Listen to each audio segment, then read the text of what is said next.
Noite Infeliz. Capítulo 44. A expressão Palácio de Verão trazia à tona visões pitorescas de uma pequena mansão na praia. Mas, no final das contas, o complexo de Herodes à beira-mar tinha quase 2 vezes o tamanho do palácio idêntico que ficava em Jerusalém, embora este se restringisse a um único andar, e não 2. Era um dos projetos mais recentes de Herodes, construído com todos os confortos que o mundo moderno pode oferecer: pinicos, janelas de vidros, banhos aquecidos. Também havia um grande espelho de prata nos aposentos do rei. De todas as comodidades, esta era a que Herodes estava mais ansioso para usar. O palácio erguia-se na costa rochosa do Mediterrâneo, um bloco gigantesco de tijolos bege, com algumas paredes atingindo os 60 metros de altura. Arquitetonicamente, era uma construção simples, um enorme cubo central feito de pedra calcária, cercado por um punhado de dependências menores feitas de tijolos. Um bloco grande e chato na praia, como Herodes o chamava. Não havia paredes em torno dele, nem torres de vigia. De um dos lados, o mar fornecia uma barreira natural. Dos outros 3, o deserto plano e infinito. Não havia moradores locais a serem impedidos de entrar no complexo. Só os egípcios ao sul, o mar a oeste e alguns poucos beduínos errantes ao lado norte e a leste. As sentinelas opostas no lado do telhado podiam ver qualquer homem a quilômetros de distância, quanto mais um exército ou uma esquadra naval. Uma varanda de mármore se estendia ao longo da base do cubo junto à praia, onde, em seus dias mais saudáveis, Herodes saía para se bronzear com algumas escolhidas de seu harém. Uma larga escadaria de mármore descia graciosamente a partir da varanda até o mar, onde encontrava com um longo deck de madeira.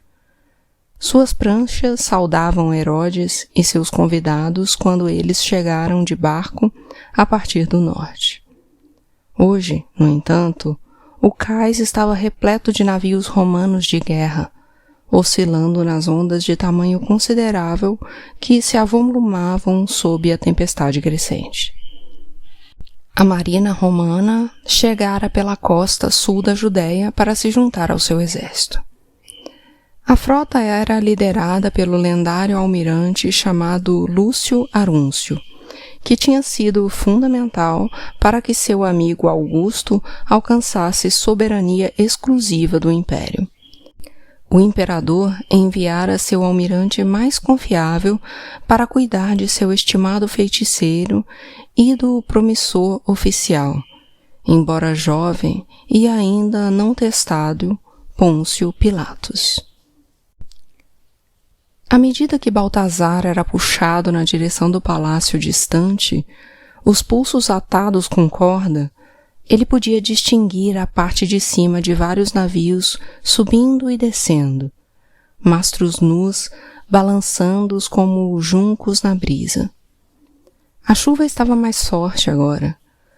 Cada gota um alívio bem-vindo aos arranhões e farpas que feriam sua pele.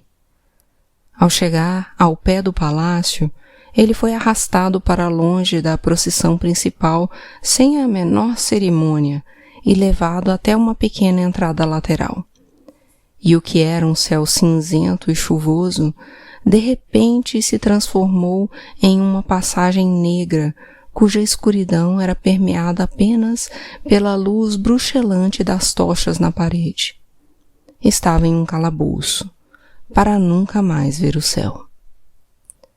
Ele foi levado até uma cela grande e escura. A água da chuva escoava pelas pequenas rachaduras no teto e caía no chão de pedra em gotas que ecoavam nas paredes lisas do calabouço. Uma corda foi amarrada em torno de seus pulsos e presa a uma grande viga de madeira que ia de uma parede a outra, logo acima de sua cabeça. Quando as cordas foram esticadas, Baltazar ficou pendurado pelos pulsos, os dedos dos pés balançando a pouco mais de 1 centímetro do chão. Seus tornozelos foram atados e um pano foi amarrado em sua cintura, a única concessão ao seu pudor. Ou, mais provavelmente, ao deles. Ao contrário das gotas frias que caíam no céu lá fora, o calabouço estava quente, insuportavelmente quente. Uma fogueira ardia em um forno de tijolos construído em uma das paredes. Vários instrumentos de metal já estavam alinhados sob as chamas, todos prestes a brilhar em um ardente tom de vermelho. Baltazar imaginou que se tratassem de atiçadores de metal, peças para marcá-lo e coisas do tipo, embora não pudesse dizer ao certo, já que só podia ver os cabos de madeira pendurados. O que quer que sejam, não vou gostar nem um pouco deles, nem um pouco. Tampouco gostaria dos instrumentos afiados que estavam dispostos em uma pequena mesa perto da parede, não muito longe do forno. Também não podia ver exatamente o que eram, mas o cenário lembrava uma mesa de médico, bisturis, pinças e tesouras, todos ordenados um do lado do outro, meticulosamente afiados e prontos para serem usados. Junto a eles havia uma tigela com água e um pano. — O que os pescadores dizem mesmo? Perguntou uma voz grave e conhecida. A porta da cela se abriu e os guardas abriram passagem para Herodes entrar. Quanto mais difícil a luta, mais doce a captura? Herodes veio seguido de perto por um sujeito estranho de roupas pretas. De cara, Baltazar odiou o pequeno homem, principalmente porque suspeitava que estava prestes a usar os instrumentos afiados para fazer coisas terríveis com ele. Mas também, e não havia como ter certeza disso, porque suspeitava que o homenzinho tinha alguma coisa a ver com os cadáveres que saíam de suas tumbas para atacá-lo. O feiticeiro mergulhou as mãos na bacia e as lavou antes de avaliar os vários instrumentos na mesa diante dele. Ele fez questão de que Baltazar tivesse uma visão clara de tudo, plenamente consciente de que a expectativa era a parte mais dolorosa de qualquer tortura. Ele examinou as pequenas facas e outros instrumentos, tão afiados que era quase possível ouvi-los cantar. Uma cadeira foi trazida para Herodes, que se sentou a poucos metros do condenado. Uma pequena mesa, com um arranjo de laranjas e tâmaras, foi rapidamente colocada a seu lado. Ele estava perto o suficiente para ver cada gota de sangue, mas longe o bastante para evitar que qualquer respingo pudesse cair nele. O velho rei parecia a Baltazar um espectador em uma corrida de bigas. — O que quer que você faça comigo, disse Baltazar, não vai fazê-lo se aproximar deles. — E o que você acha que eu espero obter de você? Perguntou Herodes. — A informação de que seus amigos estão indo para o Egito? É claro que estão indo para o Egito. Estão correndo para se salvar neste exato instante, porque acreditam que estarão seguros assim que atravessarem a fronteira. Mas eles estão enganados, sabia? O Egito pode ser o final do meu território, mas nossos amigos romanos dominam o mundo todo. Tudo o que Baltazar podia fazer era encará-lo de volta, fantasiando sobre apertar seu pescoço decadente com as próprias mãos. — Não estou interessado no que você sabe, disse Herodes. Estou interessado em vê-lo gritar. Então você vai ficar decepcionado. Vamos ver, respondeu Herodes com um sorriso.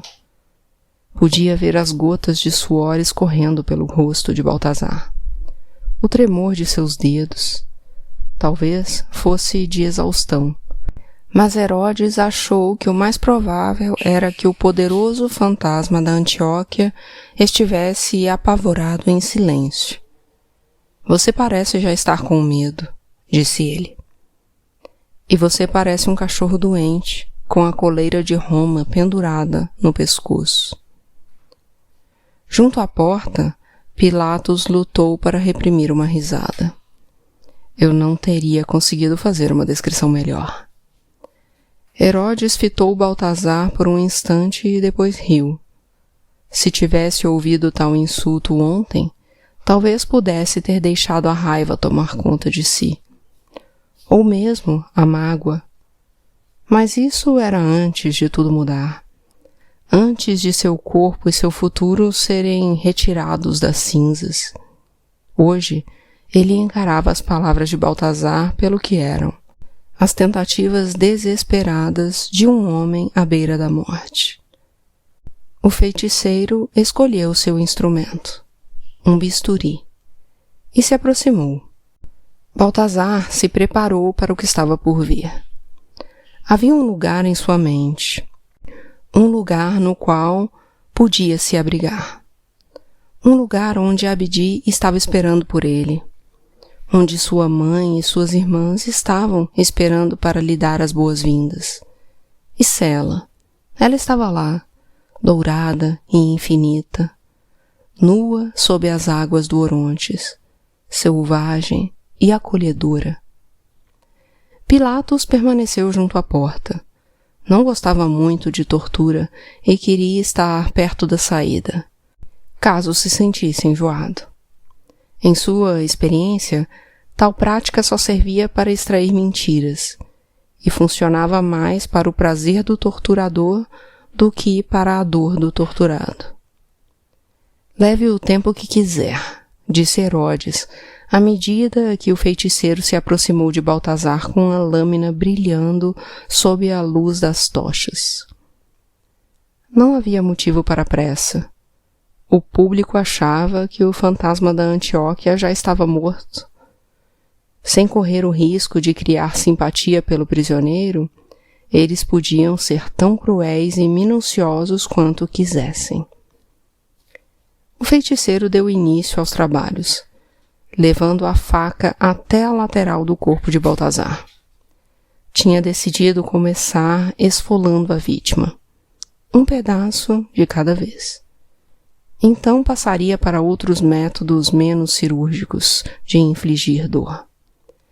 Gostava de começar com um tronco, tirando faixas de carne da base das axilas até a cintura.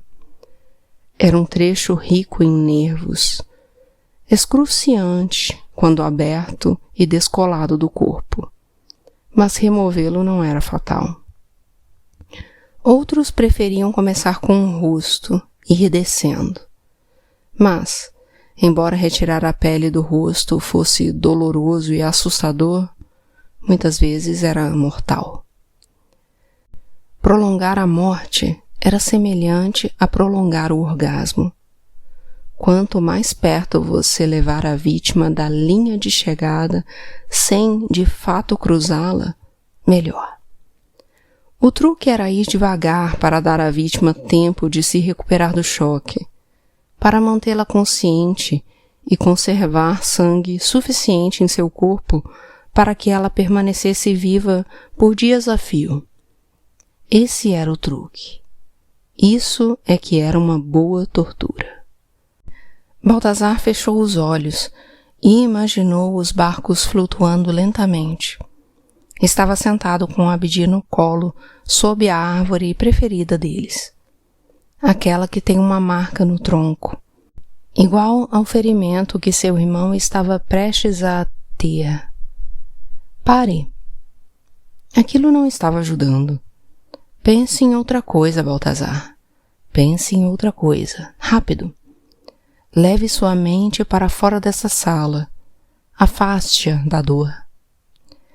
Ele repassou uma série de imagens, palavras, memórias, qualquer coisa que fosse forte o suficiente em que se agarrar. Forte o suficiente para mantê-lo em segurança quando a dor viesse, tentando puxá-lo de volta para o presente, tentando fazê-lo gritar. Baltazar olhou para cima, além da corda que prendia os seus pulsos, além da viga de madeira que mantinha seu corpo suspenso. Olhou para cima, além dos pingos de chuva aumentando no teto lá no alto, para além do próprio teto. Baltazar olhou além do topo do palácio e do céu e do paraíso, e viu algo no qual podia se agarrar. A única coisa que era forte o suficiente para segurá-lo em seus braços. O homem de asas. Ele olhou para baixo de novo quando o feiticeiro aproximou a lâmina de sua pele, provocando-o com o pressentimento da dor, fitando-o com aqueles olhos negros. Baltazar o fitou de volta.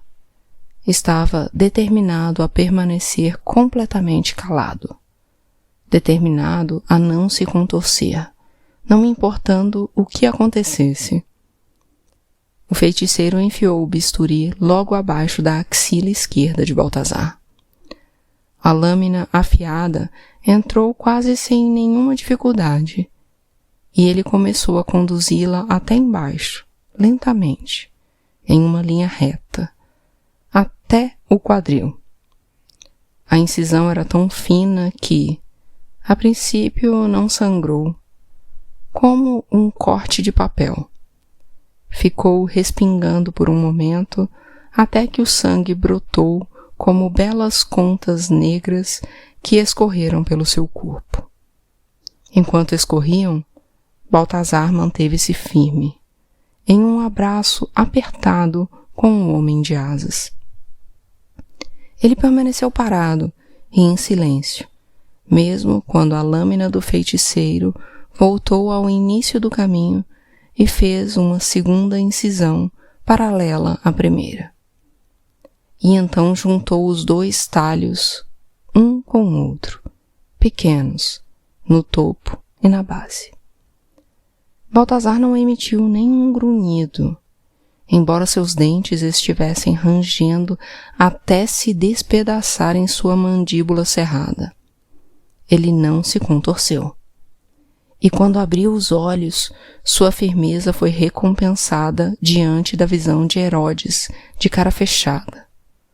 Obviamente, o rei estava decepcionado com o desempenho de seu prisioneiro até o momento. O homem de asas, Abdi, tinha Baltazar firme em seus braços. E então o feiticeiro segurou o topo do longo retângulo de pele e começou a puxá-lo até o final, separando-o do corpo de Baltazar. E, com aquilo, Baltazar foi se separando de Abdi. Ele gritou. Ele gritou à medida que sua pele era tirada, desde a axila até o quadril. Gritou quando seus nervos e vasos capilares foram cortados, quando a pele e a gordura foram arrancados, deixando apenas músculo cru e sangrento. Foi o bastante para Pilatos, que, em silêncio, se retirou da câmara e foi para o corredor. Não podia deixar de sentir algo por aquele infeliz.